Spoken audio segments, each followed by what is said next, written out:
മഹാകവി കുമാരനാശാൻ എന്ന് കേട്ടാലുടൻ നമ്മുടെ മനസ്സിലേക്ക് വരുന്നത് ചില ആഹ്വാനങ്ങളാണ്. മാറ്റുവിൻ ചട്ടങ്ങളെ, സ്വയമല്ലെങ്കിൽ മാറ്റുമതുകളിൽ നിങ്ങളെത്താൻ എന്നൊക്കെ പറയാനുള്ള ഒരു ധൈര്യം, അതായത് വർണ്ണവിവേചനം നിലനിന്ന ഒരു കാലഘട്ടത്തിൽ അങ്ങനെ അതിധീരനായ ഒരു കവിയായിരുന്നു കുമാരനാശാൻ. വർണ്ണവിവേചനത്തിനെതിരെ പൊരുതിയ കവിയായിരുന്നു കുമാരനാശാൻ. മലയാളത്തിലെ ദാർശനിക കവിതകളെക്കുറിച്ച് ചിന്തിച്ചാൽ ആദ്യം നമ്മുടെ മനസ്സിൽ വരുന്നത് കുമാരനാശാൻ എഴുതിയ വീണപൂവ് എന്ന കാവ്യമായിരിക്കും. കാരണം വീണപൂവിനെ കുറിച്ച് അറിയാത്ത ഒരു മലയാളി ഉണ്ടാവുമെന്ന് എനിക്ക് തോന്നുന്നില്ല.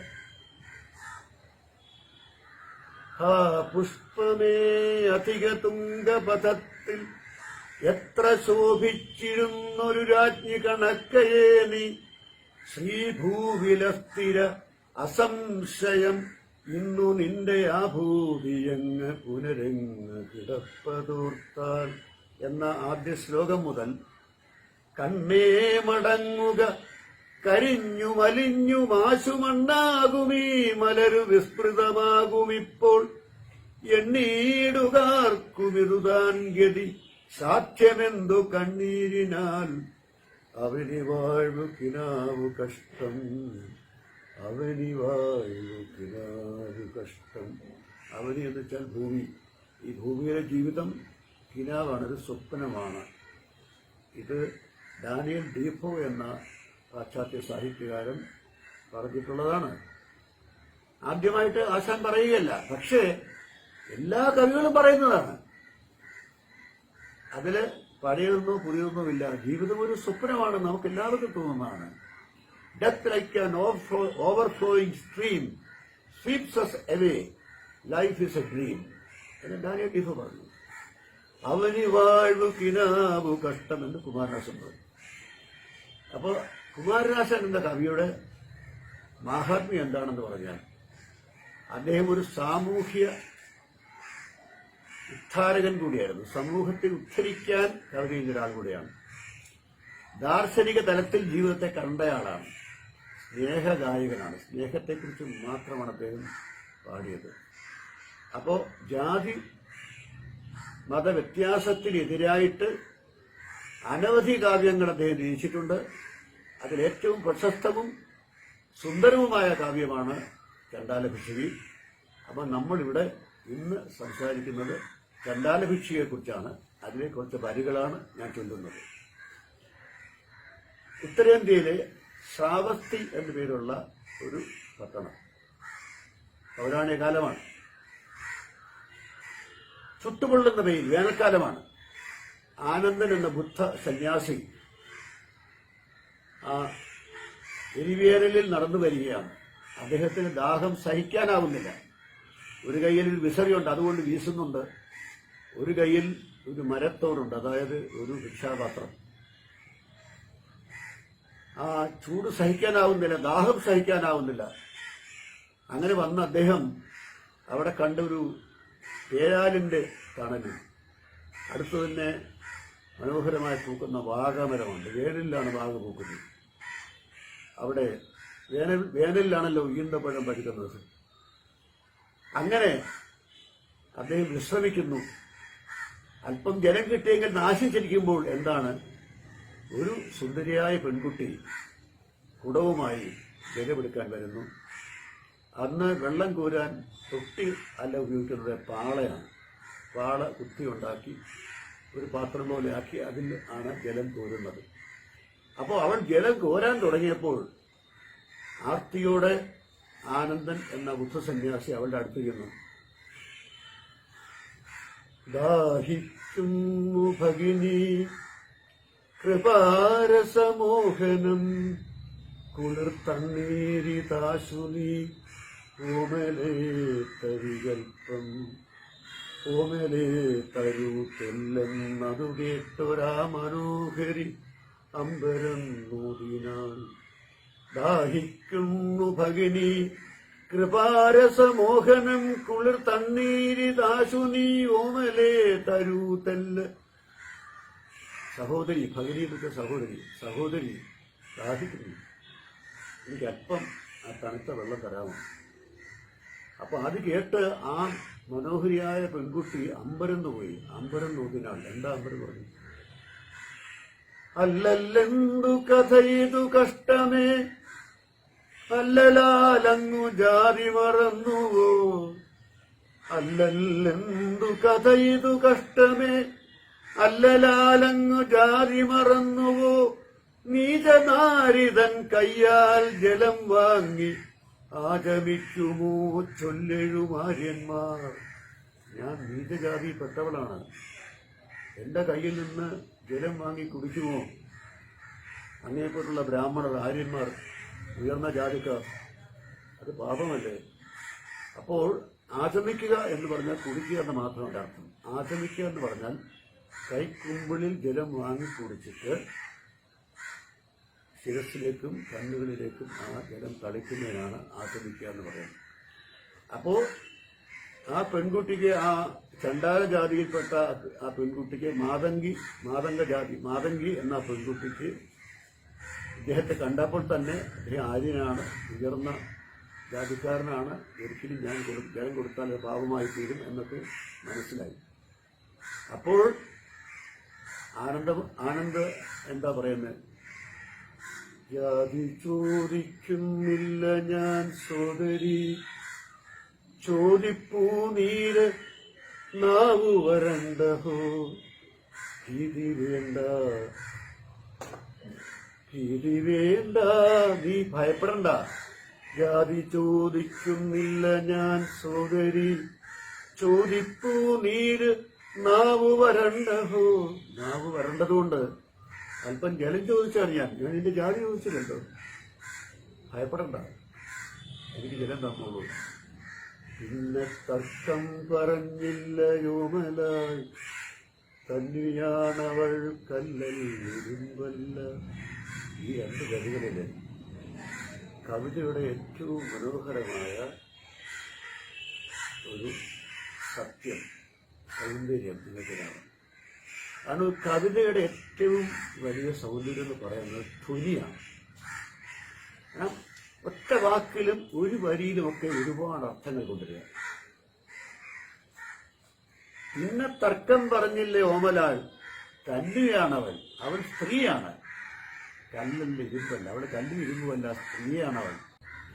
വെയിൽ മങ്ങിച്ചൂടും ഒത്തൊട്ടൊതുങ്ങി ക്ഷണമേഴുന്നേറ്റുടൻ ഭിക്ഷുപോയി. വിലയേറുമെന്തോ കളഞ്ഞു കേഴും നിലയാർന്ന ബാലയും വീടു പൂകി.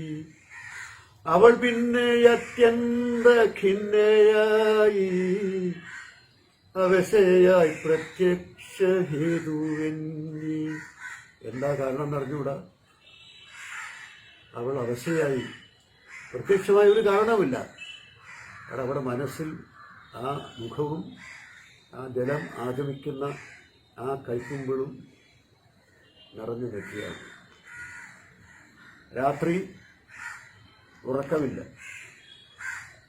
ഉറങ്ങാൻ കഴിയുന്നില്ല. വീട്ടിൽ ചെന്നു ഉറങ്ങാൻ കഴിയുന്നില്ല. എങ്ങനെ രാത്രി മുന്നോട്ട് കൊണ്ടുപോകുന്ന അറിഞ്ഞുകൂടാ. അത് രണ്ട് വരികൾ അത് മനോഹരമായി ആശാൻ പറഞ്ഞിരിക്കുന്നു. നിനവും കിനാവും അഭിന്നമായി മനതാർ കുഴങ്ങി വലഞ്ഞു ബാല. നിനവും കിനാവും അഭിന്നമായി മനതാർ കുഴങ്ങി വലഞ്ഞു ബാല. ചിന്തയും സ്വപ്നവും തമ്മിൽ രണ്ടല്ല, അവ ഒന്നായി മാറി. ചിന്തയാണോ സ്വപ്നമാണോ, നടക്കുന്നത് സത്യമാണോ സ്വപ്നമാണോ തിരിച്ചറിയാൻ കഴിയാത്തൊരവസ്ഥയിലായി. അവർക്ക് ആ രാത്രി ഉറങ്ങാൻ കഴിഞ്ഞില്ല. അപ്പോൾ നേരം വെളുക്കാനായിട്ട് അവൾ കാത്തിരിക്കുകയാണ്. അപ്പോൾ എത്ര മനോഹരമായി, എത്ര ലളിതമായിട്ടാണ് അവിടെ ആശാൻ പ്രഭാതത്തെ കൊണ്ടുവന്നിരിക്കുന്നത് ശ്രദ്ധിക്കണം. പുറവേലി തൻ പടർപ്പിന്മേലപ്പോൾ ചെറുവണ്ണത്തിപ്പുള്ളുണർന്നു പാടി. തളിർവിടർന്നുള്ള മരം തലോടി കുളിർവായൂതി കിഴക്കു നിന്നും പ്രവിരള താരയാം പൂർവദിക്കിൻ കവിളും നിളറി തുടങ്ങി മെല്ലെ. പ്രവിരള താരയാം പൂർവദിക്കിൻ കവിളും വിളറി തുടങ്ങി മെല്ലെ. പ്രഭാതമായിട്ടുള്ള എങ്ങനെ പറഞ്ഞിരിക്കുന്നത്? പ്രവിരള താര, വളരെ വിരളമായ നക്ഷത്രം, ഒന്നോ രണ്ടോ നക്ഷത്രം മാത്രം ആകാശത്ത് അവശേഷിച്ചു. കുളിർവായു കൂടി കിഴക്ക് നിന്നും പുറവേലിതൻ പടപ്പിനെപ്പോൾ ചെറുവണ്ണാത്തേപ്പോൾ ഉണർന്നു പാടി പ്രഭാതമായി എന്ന് വിളിച്ചറിയിച്ചു. അങ്ങനെ മാതങ്കി തൻ്റെ കുടിൽ നിന്ന് ഇറങ്ങി നടക്കുകയാണ്. അവർക്ക് വഴിയറിയില്ല, എവിടെയാണ് ആനന്ദൻ്റെ ആശ്രമം എന്നറിയില്ല. അപ്പോൾ അദ്ദേഹം ആദ്യം നോക്കുന്നത് ആ പാദമുദ്രകൾ നോക്കുകയാണ്. അദ്ദേഹം നടന്നു വന്ന വഴിയിൽ ആ പാദമുദ്രകൾ പതിഞ്ഞിട്ടുണ്ടോ എന്ന് നോക്കുകയാണ്. അപ്പോൾ അത് മനസ്സിൽ ആ പാദത്തിൻ്റെ നിറം അവരുടെ മനസ്സിൽ തെളിയുകയാണ്. പക്ഷേ പാദമുദ്രകളൊക്കെ കുറച്ച് കഴിഞ്ഞപ്പോൾ മാഞ്ഞുപോയി. പിന്നെ വരുന്നവരോടൊക്കെ ചോദിച്ചു. അങ്ങനെ അവൾ ആ ശരിക്കും പറഞ്ഞ ബുദ്ധവിഹാരത്തിലെത്തി. അവിടെ എത്തി വളരെ കഷ്ടപ്പെട്ട് കണ്ടു. അടുത്ത് ആനന്ദൻ കണ്ടു. അവളോട് ആനന്ദന് കാര്യം മനസ്സിലായി. എനിക്ക് അവൾ ഇടം തന്നു, എൻ്റെ ദാഹം തീർത്തു. അതോടുകൂടി അവളുടെ അന്തരാത്മാവിൻ്റെ ഒരു ദാഹമുണ്ട്, ആത്മാവിൻ്റെ അന്വേഷണം. അത് തീർക്കാനായിട്ടാണ് അവൾ വന്നിരിക്കുന്നത്. അങ്ങനെ ആ ഭിക്ഷുകി മന്ദിരത്തിൽ, അത് നമ്മുടെ ഭിക്ഷുകി എന്ന് പറഞ്ഞാൽ രാജി എന്നർത്ഥമല്ല, സന്യാസിനി, അവരുടെ മന്ദിരത്തിൽ അവളെ പാർപ്പിച്ചു. അപ്പോഴത്തേക്ക് വളരെ എതിർപ്പായി. ബ്രാഹ്മണരും ക്ഷത്രിയരും എല്ലാവരും ചേർന്ന് നേരെ പോയി അന്നത്തെ രാജാവിൻ്റെ അടുത്ത് പോയി പറഞ്ഞു. പ്രസേനജിത്ത് എന്ന രാജാവ്, പ്രസേനജിത്ത് ശാവസ്തിയിലെ രാജാവ് പ്രസേനജിത്തിൻ്റെ അടുത്ത് പോയി പറയുന്നു, ചണ്ടാല യുവതിയെ ഒരു ഉപുംസവിഹാരത്തെ കൊണ്ട് താമസിപ്പിച്ചിരിക്കുന്നു, ഇവിടെ ജാതി മതമൊന്നുമില്ലേ? അപ്പോൾ രാജാവ് അന്വേഷിക്കാൻ ചെന്നു. അപ്പോൾ സാക്ഷാൽ ഗൗതമ ബുദ്ധൻ തന്നെയാണ് രാജാവിനോട് പറയുന്നത്. ചോദിക്കുന്ന ചില ചോദ്യങ്ങളുണ്ട്. അത് നമ്മളെപ്പോഴും ധാരാളം നിങ്ങളെല്ലാം കേട്ടിട്ടുള്ള വരികളാണ്. ആശാന്റെ വരികൾക്കുള്ള വലിയ മേന്മ അത് കവിത വായിക്കാത്തവർ കേട്ടിട്ടുണ്ടെന്നുള്ളതാണ്. അത് അജാതി രക്തത്തിലുണ്ടോ, അസ്ഥി മജ്ജയിതുകളിലുണ്ടോ, അജാതി രക്തത്തിലുണ്ടോ, അസ്ഥി മജ്ജ ഇതുകളിലുണ്ടോ. രക്തത്തിന് ഒരേ നിറമല്ലേ? അസ്ഥി ഒരുപോലെയല്ലേ? മജ്ജ ഒരുപോലെയല്ലേ? ഏതെങ്കിലും ഈഴവന്റെ രക്തം, നായരുടെ രക്തം, ബ്രാഹ്മണന്റെ രക്തം വ്യത്യാസമുണ്ടോ? ഇല്ലല്ലോ. അതിനേക്കാൾ മനോഹരട്ടെ ചണ്ടാലി തന്മൈതുജന്റെ ബീജപിണ്ഡത്തി ഉഷരമാണോ. അല്ല, ചണ്ടാലിയുടെ ശരീരം ബ്രാഹ്മണന്റെ ബീജത്തിന് ഊഷരമാണോ? അതായത് ബ്രാഹ്മണന്റെ ബീജം ചണ്ടാലയുടെ ഗർഭപാത്രത്തിൽ വീണാൽ കുട്ടി ഉണ്ടാവില്ലേ? അത് ഊഷരഭൂമിയല്ല. അപ്പോൾ പിന്നെ എവിടെയാ വ്യത്യാസം? അപ്പോൾ അതിൽ ഏറ്റവും നമ്മൾ കേട്ടിട്ടുള്ള വരികൾ, സ്നേഹത്തിൽ നിന്നുദിക്കുന്നു ലോകം, സ്നേഹത്താൽ വൃത്തി നേടുന്നു. സ്നേഹത്തിൽ നിന്നുദിക്കുന്നു ലോകം, സ്നേഹത്താൽ വൃത്തി തേടുന്നു. സ്നേഹം താൻ വൃത്തി ജഗത്തിൽ, സ്വയം സ്നേഹം താൻ ആനന്ദമാർക്കും. സ്നേഹം താൻ ജീവിതം ശ്രീമൻ, സ്നേഹവ്യാഹതി തന്നെ മരണം. സ്നേഹം വ്യാഹതിയാണ് മരണം. വ്യാഹതി എന്നാൽ പ്രതിബന്ധം. സ്നേഹത്തിന് പ്രതിബന്ധം ഉണ്ടാകുമ്പോഴാണ് മരണം സംഭവിക്കുന്നത്. ജീവൻ പോകുമ്പോൾ മാത്രമല്ല. സ്നേഹം, ബന്ധം, ഒരു നല്ല സ്നേഹബന്ധം തകരുമ്പോൾ അതും മരണമാണ്. ചണ്ടാല ഭിക്ഷുകി എന്ന കവിതയിലൂടെ ആശാൻ പറയാൻ ഉദ്ദേശിച്ചത് ലക്ഷ്യത്തിൽ എത്തിച്ചേർന്നു. എന്താ കഥ? ചണ്ടാല ഭിക്ഷുകി നമ്മൾ പഠിച്ചു. ശ്രീനാരായണ ഗുരുവിൻ്റെ അഭിപ്രായങ്ങൾ പഠിച്ചു. ബ്രഹ്മം സത് ജഗത് മിഥ്യ എന്ന് പറഞ്ഞ ആദിശങ്കരൻ്റെ തത്വം പഠിച്ചു. ഇപ്പോഴും നമ്മൾ വർഗീയത ഇപ്പോഴും നമ്മൾ വർഗീയത ആചാരമാക്കുന്നു. ഇന്നലെ ചെയ്തോരബദ്ധം മൂഢർക്കിന്നത്തെ ആചാരമാകാം. ഇന്നലെ ചെയ്തോരബദ്ധം മൂഢർക്കിന്നത്തെ ആചാരമാകാം. നാളത്തെ ശാസ്ത്രമതാകാം, അതിൽ മൂളായിക സമ്മതം. രാജാവിനോട് ബുദ്ധൻ പറയുന്നതാണ്. ഇന്നലെ ചെയ്ത അബദ്ധം വിഡ്ഢികൾക്ക് ഇന്ന് ആചാരമാകാം. അത് തന്നെ നാളെ ഉള്ളവര് ശാസ്ത്രമാക്കി കളയും. സംഭവം ഒരു അബദ്ധമാണ്. അപ്പോൾ ഒരു അബദ്ധത്തിന് ശാസ്ത്രമായി തെറ്റിദ്ധരിക്കപ്പെടാൻ കഴിയും. ഇതാണ് ഈ ചണ്ടാല ഭിക്ഷുകിയുടെ ആശാൻ കൊണ്ടുവന്നിരിക്കുന്ന ഏറ്റവും വലിയ ദർശനം, ആശയം. ജാതി വ്യവസ്ഥയ്ക്കെതിരായിട്ടുള്ള ആശയം. ആശാന്റെ കവിതകളെല്ലാം വായിക്കണം. ചണ്ടാല ഭിക്ഷുകി മാത്രമല്ല, ഗുണവും നളിനിയും ഗീതയും ദുരവസ്ഥയും ചിന്താവിഷ്ടയായ സീതയും എല്ലാം നിങ്ങൾ വായിക്കണം.